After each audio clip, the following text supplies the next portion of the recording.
My name is Elaine Murphy, and the first sign that my role in my son's life had quietly expired came wrapped in cream-colored cardstock with gold embossed lettering. It arrived on a Tuesday in March, slipped between a water bill and a grocery store circular.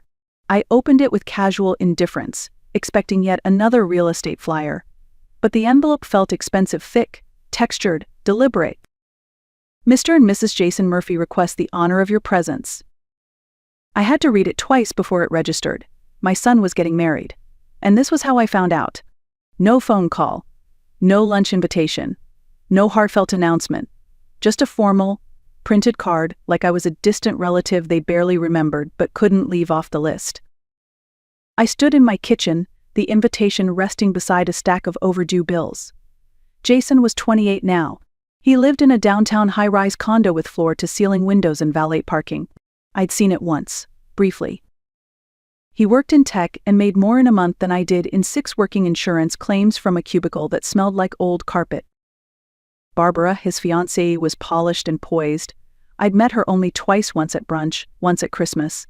She looked around my apartment like she was afraid to touch anything, like poverty might rub off. The wedding was scheduled for June 15th at the Magnolia Hill Country Club. Black tie optional, it said in small print. I didn't own anything that qualified. My best dress was navy blue, 5 years old, and bought from the clearance rack for Jason's college graduation. Still, I held the card gently. My fingers traced the gold lettering, heart wavering between pride and rejection. I was invited, technically, but I had never felt more like a stranger in my son's life. That evening, I called Jason. He answered on the 3rd ring.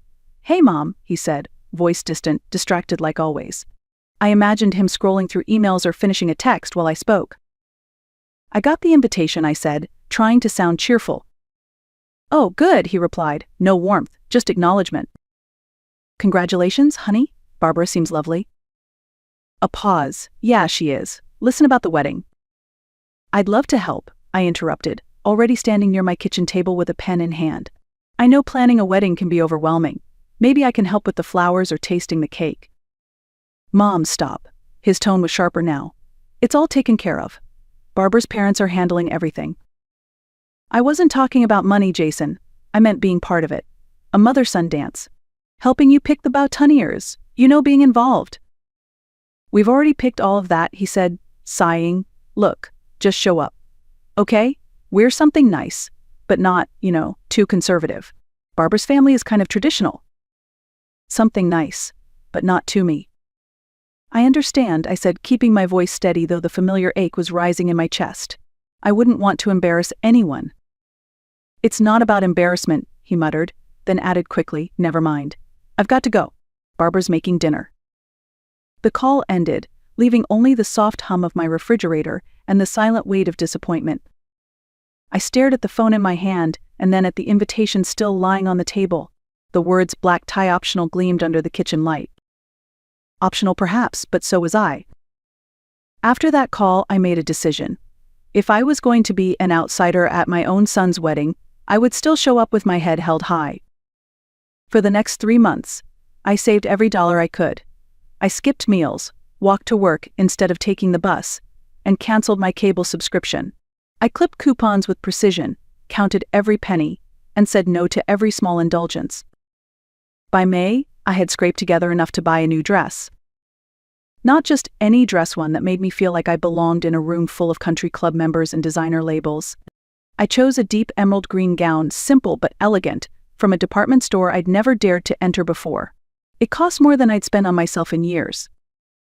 I bought matching shoes, low heels, silver accents. I had my graying hair professionally styled for the first time in over a decade. The stylist added soft curls and subtle highlights, and when she turned me toward the mirror, I hardly recognized myself. For a moment, I let myself imagine the way Jason might look at me. Maybe there'd be a flicker of surprise. Maybe he'd tell me I looked beautiful. Maybe he'd introduce me to his in-laws with a glint of pride. That morning, standing in front of my bathroom mirror, I touched the neckline of my dress and breathed deeply. The woman staring back wasn't just someone's mother. She was dignified, present, whole. No matter what happened that day, I was going to walk into that wedding knowing I had done everything I could. Not for Jason. For me. Because sometimes dignity is the only gift you can still give yourself when others have forgotten your worth. The country club was exactly what I imagined: pristine grounds, manicured lawns, a shimmering lake in the distance. Luxury cars lined the circular drive, BMWs, Mercedes, even a few Teslas. I had washed my 15-year-old Honda Civic the day before, hoping it might blend in. It didn't. Inside, the lobby glowed with marble floors and crystal chandeliers. Guests mingled in designer dresses and tailored tuxedos, their laughter echoing off the vaulted ceilings. I walked slowly, my heels tapping against the polished floor, trying not to feel so terribly out of place. I spotted Jason near the staircase, resplendent in a black tuxedo. His dark hair was perfectly styled, his smile wide as he laughed at something Barbara's father had said. Barbara stood beside him, radiant in a gown that looked straight out of a bridal magazine. They looked like they belonged on a magazine cover. I approached, my heart a tight fist inside my chest. Jason's eyes found mine. His smile faltered not with warmth or recognition but with something that looked unsettlingly like dread. "Mom," he said, voice carefully neutral, "you made it." "You look so handsome," I said, reaching to straighten his bow tie like I had done 100 times when he was younger. He stepped back slightly, breaking the contact. "Thanks, you look nice." There was a pause before nice just long enough to sting. Barbara's father extended a hand. "You must be Jason's mother, Tom Whitmore." "Elaine Murphy," I said, shaking his hand. "Congratulations on gaining such a wonderful son-in-law." "Indeed," he replied, smiling politely before turning back to Jason. I stood there a moment longer, then quietly stepped away. Just like that, I faded into the background of my son's wedding. And no one seemed to notice. The reception hall was a masterpiece of understated luxury. White linens draped across round tables, crystal stemware sparkled under chandeliers, and towering floral arrangements filled the air with the scent of roses and eucalyptus. Each table had a name card. I found mine at table 8, tucked in the farthest corner of the room, right beside the swinging doors to the kitchen. The other guests at my table were strangers. An elderly woman with a hearing aid, a couple who looked nervous in their formal wear, and several empty chairs that would remain unfilled. We were clearly the afterthoughts. At the front of the room sat the head table, Jason and Barbara in the center, surrounded by her family. Table 1 held the Whitmores' closest friends. Table 2 was reserved for Jason's college buddies and their wives. Table 3, Barbara's sorority sisters. It was a diagram of proximity to importance. I sat down quietly and tried not to feel humiliated. A woman in her 60s approached, looking around uncertainly. "Are you Jason's mother?" she asked with a gentle smile. "I'm Margaret, Barbara's great aunt. Would you mind if I sat with you? I don't know anyone else here." "Of course," I said, relieved to see a friendly face. She sat beside me and leaned in. "All this is very beautiful, but not really my world. You know?"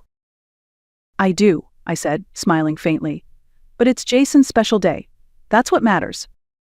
As the cocktail hour dragged on, I watched Jason work the room like a seasoned politician. He shook hands, shared laughter, posed for photos, making time for everyone. Except me. I told myself he'd come over soon, that he was just caught up in the moment, that I was saving the best for last. But as each minute passed, a hollow feeling opened up inside me, slow and wide and familiar. The same old ache of being forgotten by the one person you loved the most. Dinner began with practiced elegance. Waiters in crisp uniforms moved like clockwork, serving the head table first, then working their way through the hierarchy of tables 1 through 7. At our table, we waited patiently. Margaret received her plate first, lukewarm, but edible. Then came the elderly woman's, followed by the nervous couple. And then nothing. A young server approached me flustered. "I'm so sorry, ma'am. There was a mix-up in the kitchen. Your meal will be out in just a few minutes." 20 minutes passed, then 30. Around us, the other guests were finishing their meals, raising glasses, and laughing at inside jokes. I sat quietly in front of an empty place setting, stomach growling, pride shrinking by the minute. Eventually, a different server brought my plate. The salmon was cold, the asparagus limp. The potatoes looked like they had been scraped off someone else's plate and left under a heat lamp. Margaret glanced at it and whispered, "That's inexcusable." But I smiled and said, "It's fine. I'm just happy to be here." That was a lie, but one I'd grown used to telling. I was halfway through the cold salmon when I heard Jason's voice echo across the room. He stood, preparing for his thank you speech. But before addressing the guests, he leaned toward Barbara, just loud enough for nearby tables to hear. "Did you see? They finally brought my mom her food," he said with a smirk. "She's used to eating what life leaves behind. She won't mind." Barbara laughed high and brittle. A few others joined in, following her lead. I set down my fork. My hands were steady, though something inside me cracked wide open. Margaret looked horrified. "Did he just?" "I'm fine," I said again. But the words felt like ashes in my mouth. Because that joke was the truth. At least the truth of how he saw me. After dinner, the lights dimmed and the music swelled. Jason and Barbara stepped onto the dance floor for their first dance, gliding together like a picture-perfect couple in a movie scene. I watched from my corner, smiling politely, my hands folded in my lap. My dress, my hair, my shoes all chosen with care for a moment I thought would matter. Then came the parent dances. Barbara's father, Tom, twirled her with ease, his movements polished and proud. Barbara's mother took Jason's hand next, swaying with him slowly, sentimentally. I waited. Surely my son would come find me. Surely he hadn't forgotten. I'd imagined this moment so many times. I had even practiced a few steps in my small apartment, dancing slowly with no partner, letting the old music from my phone fill the silence. But as the evening wore on, more family joined in. Cousins, uncles, friends, all spinning and laughing under the golden lights. Jason never looked my way. No hand extended, no nod in my direction, no mother-son dance. He was too busy, too celebrated, too wrapped up in the life he had built, one where I existed only on the margins. And I finally understood. I wasn't invited to participate. I was only invited to witness, quietly, from the shadows. Margaret leaned over and whispered, "Are you all right, dear?" I looked at the laughter, the swirling gowns, the man who used to be my little boy, now dancing through a life that had no room for me. For the first time all evening, I felt entirely clear. "I'm perfect," I said. And for once, I meant it. I stood, smoothed my emerald dress one last time, and walked toward the exit. No one noticed me leave. Not Jason. Not Barbara. Not a single soul. Back home, the silence felt different, like something had finally settled.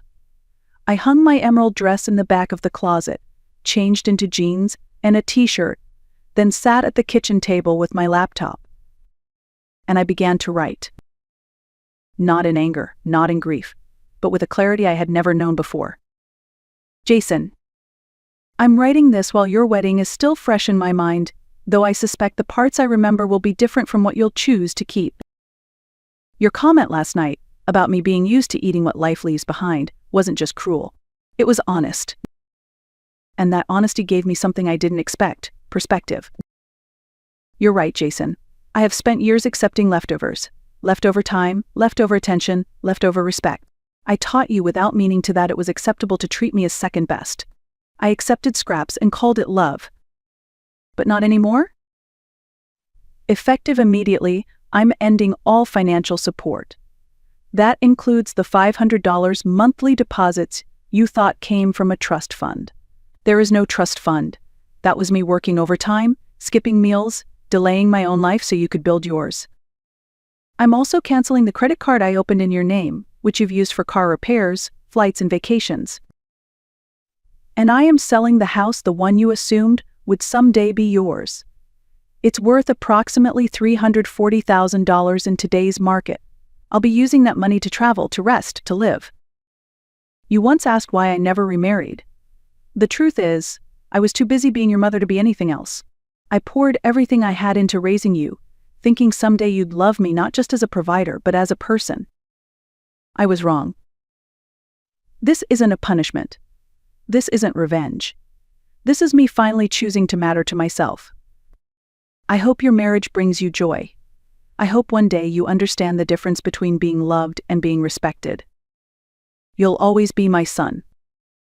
but I will no longer be your safety net. Mom. I read the email 3 times before hitting send at 3:47 a.m. No dramatic punctuation. No hidden messages, just the truth. By noon, Jason replied, "Mom, what the hell is this? Are you having some kind of breakdown? I think you misunderstood what happened at the wedding. It was just a joke. Everyone was laughing, not just at you. You're being way too sensitive. Can we talk like adults? Selling the house is insane. That's my inheritance you're talking about." Dad would roll over in his grave. "Barbara thinks you might be having some midlife crisis. She knows a therapist who specializes in women your age. Let's talk on Sunday. I'll come over." I didn't reply. By Friday, I had changed my phone number. Saturday brought a second email, shorter and sharper. "Mom, I've been calling for 2 days. Pick up your phone. We need to talk about this house before you do something stupid. I talked to a lawyer. You can't just cut me out of my inheritance. Call me back." I forwarded that one to my realtor with a short note. "Please expedite the listing process." By Tuesday morning, the house was on the market. By Thursday, we had 2 offers. I accepted the higher one, $15,000 over asking price, cash, 30-day close. Sunday came Jason's final message. "You win. Whatever point you're trying to make. Congratulations. You've ruined our relationship and embarrassed me in front of Barbara's family. I hope it was worth it. Don't contact me again." I printed it and placed it in a folder labeled evidence, not for court, for memory. The closing was scheduled for July 20th. I put down deposits on a furnished apartment in Savannah and a month-long bed and breakfast in Vermont for the fall.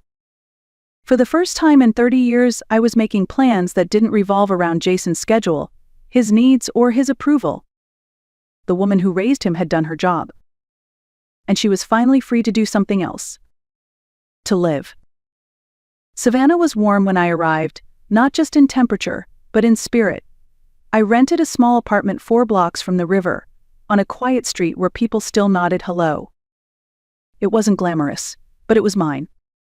I took a part-time job at a local bookstore owned by a woman named Rita, who hired me on the spot after our 10-minute conversation. "You seem like someone who understands that books are more than merchandise," she said. She was right. I spent my days surrounded by stories. I spent my evenings walking along the water, eating simple meals, reading on a second-hand porch swing I'd picked up at a yard sale. For 3 months, I didn't hear from Jason, not a call, not a letter, not a sign. Then, one Thursday afternoon in October, Rita handed me a note.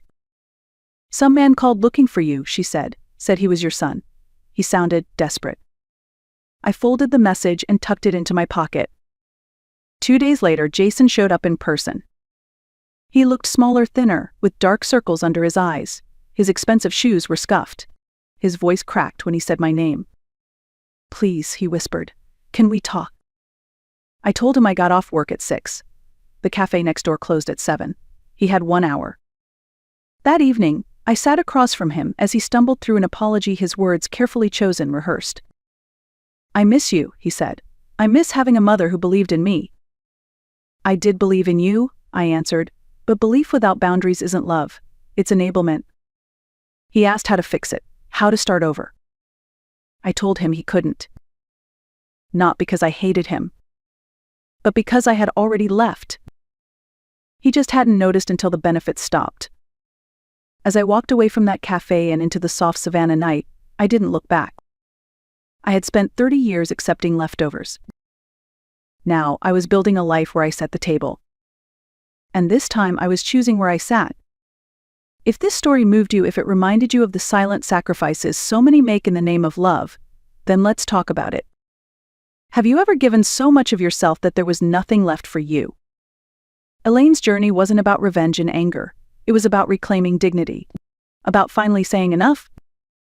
If you believe in boundaries, in second chances for yourself, not for those who used you, then like this video, share it with someone who needs it, and leave a comment below.